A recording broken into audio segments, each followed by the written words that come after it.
এগুলো আবার কিনে এলে? মনে হচ্ছে ধানের বস্তা। হ্যাঁ সুখী, তুমি একদম ঠিক ধরেছো। দূরের বাজারে গিয়েছিলাম ধানের বীজ কিনতে, তুমি বাড়িতে ছিলে না, তাই তোমাকে না বলে চলে গিয়েছিলাম।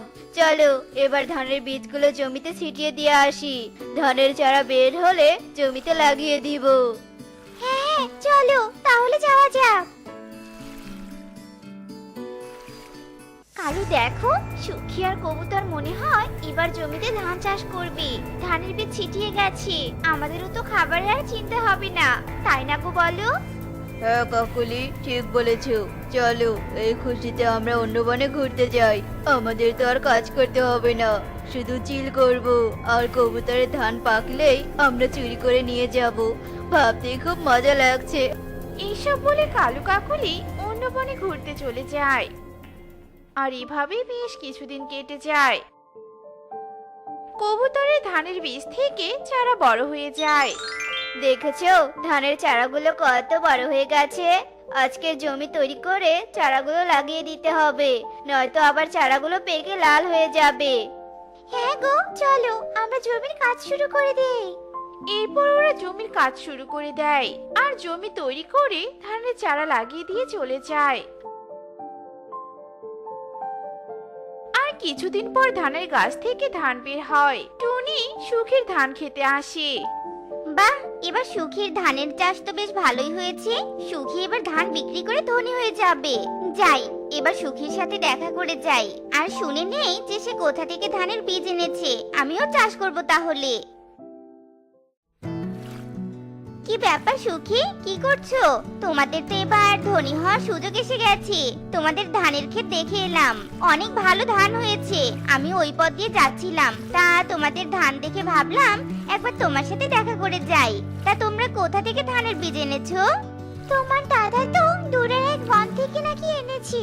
আমি জানি না কোন বন থেকে এনেছি, তবে তুমি কিছুক্ষণ অপেক্ষা করতে পারো। তোমার দাদা তো বাড়িতে নেই, বাড়িতে আসলে শুনে নিও, তারপর না হয় যেও। আর এত ভালো ধান হয়েছে, আমরা তো জানি না, কতদিন থেকে জমিতে যাওয়াই হয় না। তোমার কাছে শুনে মনটা অনেক ভালো লাগছে।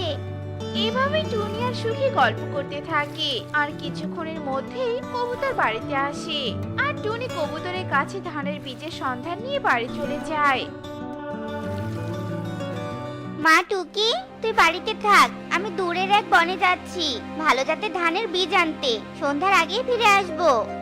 আচ্ছা ঠিক আছে মা, তুমি যাও তাহলে, আর তাড়াতাড়ি কিন্তু বাড়িতে ফিরে আসবে। তুমি বাড়িতে না থাকলে যে আমার খুব খারাপ লাগে জানো। আমার মেয়েটাকে রেখে কি আমি দেরি করে আসতে পারি? তুই যে এত দূরের পথ উঠতে পারবি না রে মা, নয়তো তো তোকে আমার সাথে নিয়ে যেতাম। আচ্ছা রে মা, তুই থাক, তাড়াতাড়ি যেতে হবে যে আমাকে। টুনি মেয়ের কাছে বিদায় নিয়ে বীজ আনতে অন্য বনে যেতে থাকে। আরে কালু ভাই, কাকুলি দিদি, তোমরা এ বনে কি করছো? আমরা তো এই বনে আমার মামার বাড়িতে বেড়াতে এসেছি। তা তুমি কোথায় যাচ্ছ টুনি? আমি এ বনে ধানের বীজ নিতে এসেছি। সুখীদের ধান চাষ অনেক ভালো হয়েছে। কবুতর নাকি এ বন থেকে ধানের বীজ নিয়ে গেছে, তাই তো আমিও এ বনে বীজ নিতে চলে এলাম। ও আচ্ছা, তাই নাকি? যাও তাহলে, আমরা আজকেই বাড়িতে যাব। বেশ কয়েকদিন হলো এসেছি তো। আজকে মনে হচ্ছে এক্ষুনি বাড়ি যেতে হবে কাকুলি। কবুতরের ধান নাকি বেরিয়েছে, কয়েকদিনের মধ্যেই পেকে যাবে। আমাদের সুযোগ বুঝে ধান চুরি করতে হবে, না হলে না খেয়ে দিন কাটাতে হবে। না না কালু, আমরা না খেয়ে দিন কাটাতে পারবো না। চলো আমরা তাড়াতাড়ি বাড়ি ফিরে যাই। কালু, সত্যি তো অনেক ধান হয়েছে। এখন শুধু পাকার অপেক্ষা থাকি, পাকার সাথে সাথে আমরা কেটে নিয়ে যাব। এখন বাড়িতে গিয়ে অপেক্ষা করতে থাকি। এরপর কালু কাকুলি বাড়িতে চলে আসে আর এভাবেই আরো কয়েকদিন কেটে যায়। আর কবুতরের ধানও পেকে যায়। এদিকে কালু কাকুলি রাতে এসে কবুতরের জমির অর্ধেক ধান কেটে নিয়ে বাড়িতে যায়।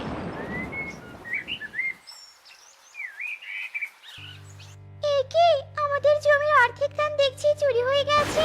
কে করলো এত বড় সর্বনাশ? আমাদের এত বড় ধান হয়েছে এবার, আর চোর এসে অর্ধেক ধান নিয়ে গেল। চোর দূরের কেউ নয় সুখী, আমার মনে হচ্ছে কাছের কেউ।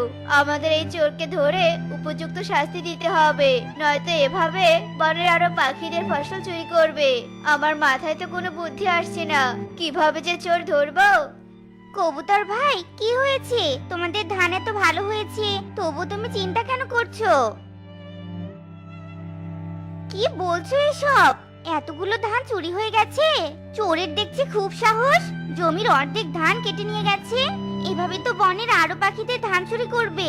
আর আমি তো অল্প কিছু জমিতে ধান চাষ করেছি, আমার ধানগুলো যদি চুরি করে কেটে নিয়ে যায়, তাই আমাদের চোরকে ধরতেই হবে। হ্যাঁ টনি, এমন একটা উপায় বের করো যেন চোরকে হাতে নাতে আমরা ধরতে পারি। আমি কোনো উপায় বলতে পারছি না, তবে আমার জানা মতে উত্তরের বনে এক তান্ত্রিক বসে। সেই তান্ত্রিক হয়তো আমাদের কোনো উপায় বলে দিতে পারে। চলো আমরা বরং সেখানেই যাই। তান্ত্রিক বাবা, আমরা পাশের বন থেকে এসেছি, আপনি আমাদের একটু সাহায্য করুন বাবা। আচ্ছা বেশ, এবার বল তোদের কি সমস্যা হয়েছে, সব আমাকে বল দেখি, কিভাবে তোদের সাহায্য করতে পারি। এরপর টুনি সবটা খুলে বলে তান্ত্রিককে। সব শুনে তান্ত্রিক ধ্যান করতে থাকে। আমি জানি কে তোদের ধান চুরি করেছে, তবে এখন তোদের বলবো না, কারণ আমি চাই তোরা নিজের হাতে ধরে সরাসরি দেখবি। এই নে একটা ছোট আপেল ঘর, এই ঘর রাতের বেলা স্বর্ণের মতো চকচক করবে। এটি ধান খেতে রাখলে চোর ধান চুরি করতে এসে লোভে পড়ে ঘরে ঢুকে পড়বে, আর তোরা তখন চোর ধরতে পারবি। তান্ত্রিক বাবা, আপনাকে অনেক ধন্যবাদ, আপনি আমাদের বড় উপকার করলেন। এবার তাহলে আমরা আসি বাবা। এরপর আপেল ঘরটি নিয়ে সবাই সেখান থেকে চলে আসে আর ধান ক্ষেতের মধ্যে ঘরটি রেখে চলে যায়। অন্যদিকে কাকুলি, কালু, এই ধান তো খেতেই চলে যাবে, চলো আজ বাকি ধানগুলো কেটে নিয়ে আসি, তাহলে সেগুলো বিক্রি করতে পারবো, আমাদের কেউ ধরতেই পারবে না। হ্যাঁ কাকুলি, তাই করতে হবে, চলো তাহলে। আরে কাকুলি, দেখেছো তুমি ধান খেতে ওটা কি স্বর্ণের মতো চকচক করছে?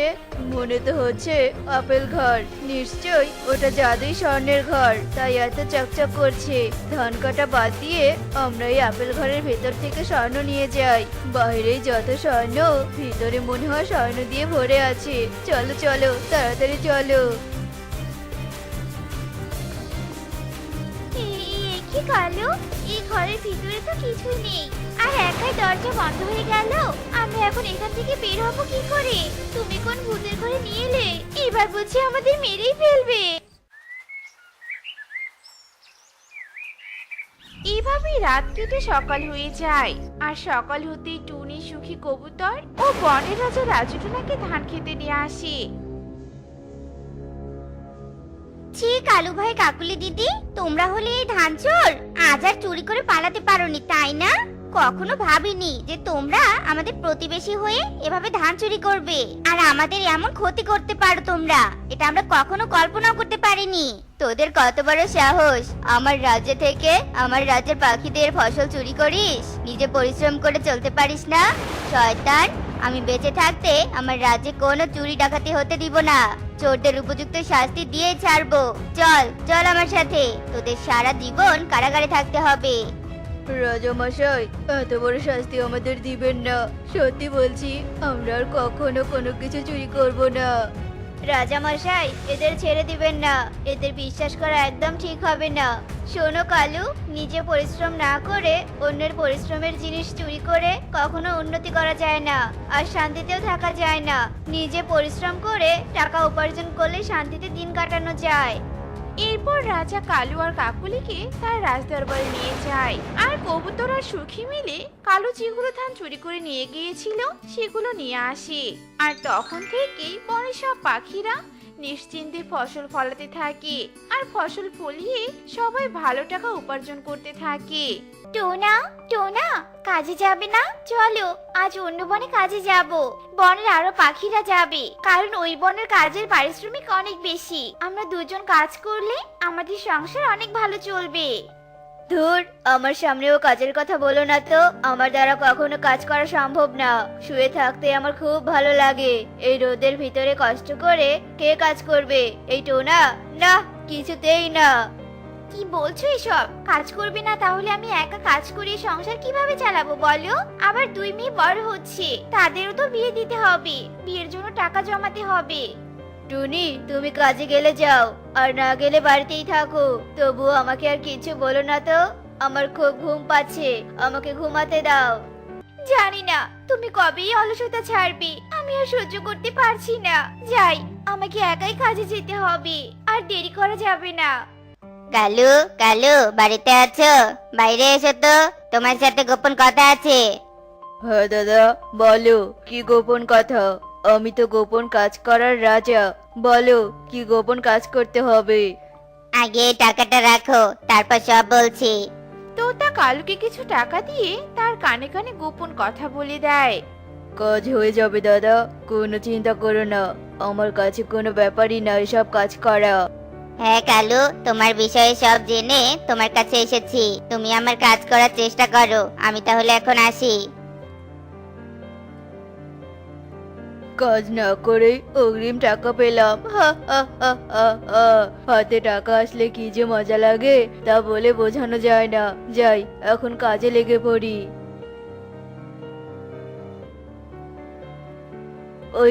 ওই তো পেয়ে গেছি। এখন শুধু 2টো চকলেট লাগবে, তাই কাজ হয়ে যাবে। দোকান থেকে চকলেট নিয়ে আসি, গিয়ে যাই। এরপর কালু দোকানে যায় আর দোকান থেকে 2টো চকলেট নিয়ে টুকি আর টুনটুনের সামনে আসে। তুমি কি আঙ্কেল? তোমাকে তো চিনলাম না। আর তোমার হাতে কি ওগুলো চকলেট বুঝছি? আমাকে দিবে চকলেট? হ্যাঁ মামুনি, আমি তো তোমাদের জন্যই চকলেট নিয়ে আসলাম। তোমার বাবা অলস, কোনো কাজ করে না। তোমার মা একা কাজ করে কি আর তোমাদের চকলেট কিনে দিতে পারে? তাই আমি তোমাদের জন্য চকলেট নিয়ে এলাম। আর আমি অচেনা কেউ নই, আমি এই বনেই থাকি। তোমার বাবা মা আমাকে ভালো করে চেনে। তোমরা ছোট তো, তাই চিনতে পারছো না। নাও মামুনি, চকলেট খেয়ে নাও।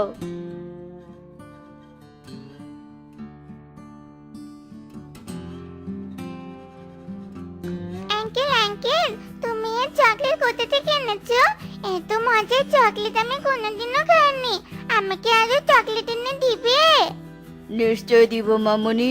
এই চকলেটগুলো আমি অনেক দূরের বন থেকে এনেছি। আমার বাড়িতে এমন আরো চকলেট আছে। তোমরা 2 বোন আমার সাথে আমার বাড়িতে চলো, আমি তোমাদের অনেকগুলো চকলেট দিব। সত্যি আঙ্কেল, অনেক চকলেট দিবে? কি মজা, কি মজা। টুনটুন, আজ আমরা অনেক চকলেট খাবো আর মাকে সারপ্রাইজ দিব। মা তো অবাক হয়ে যাবে রে। এরপর টুকি টুনটুন খুশি মনে কালুর সাথে কালুর বাড়িতে যায় আর কালু তার ঘরে গিয়ে দরজা বন্ধ করে দেয়। আঙ্কেল, কই চকলেট? তাড়াতাড়ি আমরা চকলেট দাও। তোরা ভেবেছিস তোদের চকলেট দেওয়ার জন্য এখানে এনেছি? আমি তোদের বিক্রি করার জন্য এখানে ধরে এনেছি। জানিস, আমাকে এক পাখি তোদের জন্য অগ্রিম টাকা দিয়ে গেছে। এখন ওর কাছে তোদের দিয়ে আসবো।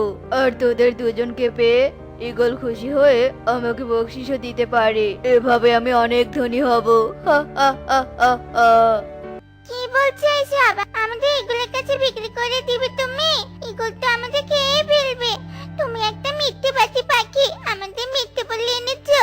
তোমার কখনো ভালো হবে না, কখনো না। দিদি, আমরা মরে যাব। আমার যে খুব ভয় করছে। মা বাবা, তুমি কোথায়? আমাদের বাঁচাও। এই চুপ কর, একদম কাঁদবি না। কাঁদলে কিন্তু তোদের জবাই করে এক্ষুনি ঈগলের কাছে দিয়ে আসবো। এই বলে কালু টুকি আর টুনটুনের হাত পা রশি দিয়ে বাঁধে। এদিকে টুনি তার কাছ থেকে বাড়ি ফিরে আসে। মা, টুকি, টুনটুন, কোথায় তোরা? তোদের মা এসে গেছে। আয় মা, এদিকে আয়। কি ব্যাপার? কাকে তো দেখছি না। এরা 2 বোন আজ এখনো ফেরেনি নাকি? যাই, মেয়ে দুটোকে বাড়িতে নিয়ে আসি। সুখী দিদি, আমার মেয়ে দুটোকে কোথাও দেখেছো? প্রতিদিন বিকেলে খেলা শেষ করে বাড়িতে যায়, আজ এখনো বাড়ি ফেরেনি। না টুনি, আমি তো তোমার মেয়েদের কোথাও দেখিনি। দেখো গিয়ে, হয়তো কোথাও খেলছে। এরপর টুনি তার মেয়েদের পুরো বনে খুঁজতে থাকে, কিন্তু কোথাও তার মেয়েকে খুঁজে পায় না। না পেয়ে সে বাড়ি ফিরে আসে।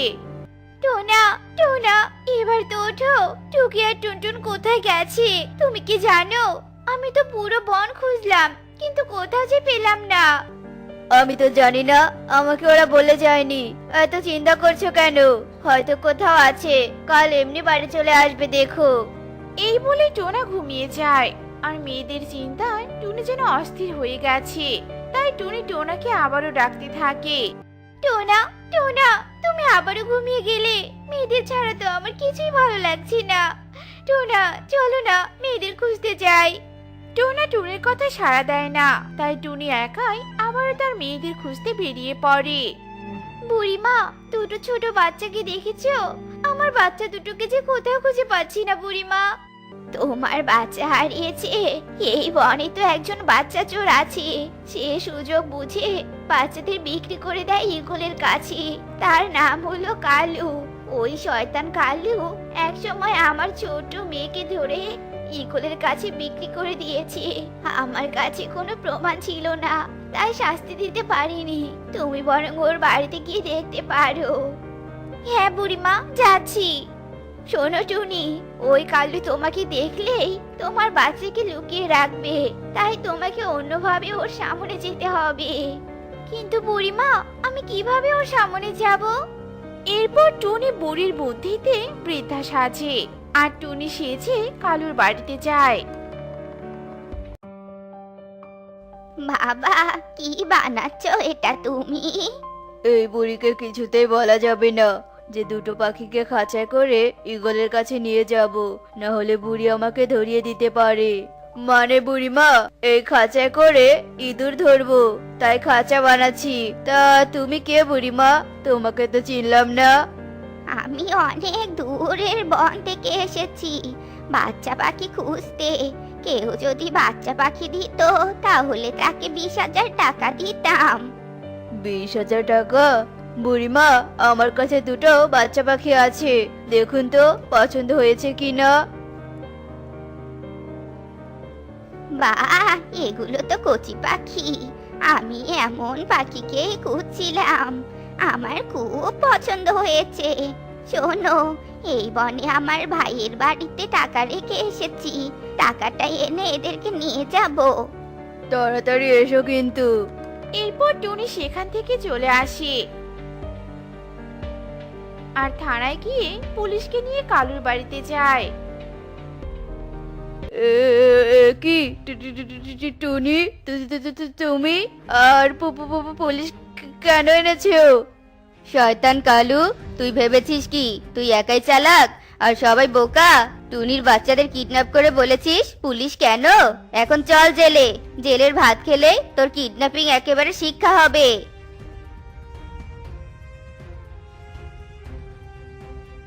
মা, তুমি এসেছো?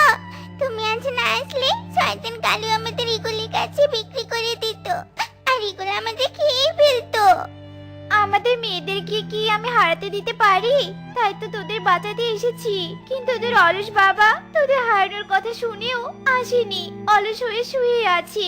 তাই আমি তোদের নিয়ে অন্য বনে চলে যাব। আর যাবার আগে তোর বাবার সাথে দেখা করে যাব। তোর বাবাকে কিচ্ছু বলবো না। চল মা, আগে বাড়িতে যাই। টোনা, টোনা, এই দেখো আমার মেয়েদের পেয়েছি। কোথায় গিয়েছিলি তোরা? আজ এত দেরি করে ফিরলি কেন? এরপর টুনি রাগ করে টোনাকে সব কথা খুলে বলে। কি বললে? আমার মেয়েদের শয়তান কালো কিডন্যাপ করেছিল? ওকে তো শেষ করে ফেলবো। হয়েছে হয়েছে, এখন আর শেষ করতে হবে না। আমি পুলিশে ধরিয়ে দিয়েছি। আর তুমি এই অলস শরীর নিয়ে কত যে শেষ করবে তা আমার ভালো করেই জানা আছে। যে স্বামী অলস হয়ে সারাদিন ঘুমিয়ে থাকে, বউকে দিয়ে কাজ করায়, আর যে বাবা অলস হয়ে তার সন্তানদের হারানোর কথা শুনেও খুঁজতে না গিয়ে ঘুমিয়ে যায়, সে অলস পাখির কাছে না থাকাই ভালো। আমি জীবনে কাজ করি, সেখানে আমি আমার মেয়েদের নিয়ে জীবন কাটাবো। এই বাড়িতে তুমি একাই থাকো অলস হয়ে। আমরা চললাম মামি। টুনি, মা, টুকি, টুনটুন, তোর সবাই আমাকে ক্ষমা করে দে মা। সত্যি বলছি, আর অলসতা করব না। এখন থেকে আমি কাজ করব। টুনি, তোমাদের একা কাজ করতে হবে না। যে অলসতার জন্য আজ আমার মেয়েদের হারাতে বসেছিলাম, আর এমন অলসতা করব না। তবু আমাকে ছেড়ে যেও না তোমরা। এরপর টোনার আগতি মিনতি শুনে টুনি তার বাড়িতে থেকে যায় আর টোনা অলসতা ছেড়ে কাজ করতে শুরু করে। আর এইভাবেই তারা সবাই সুখে দিন কাটাতে থাকে। তো বন্ধুরা, আমাদের আজকের গল্পটি তোমাদের কাছে কেমন লেগেছে তা কমেন্টে জানাতে ভুলো না কিন্তু।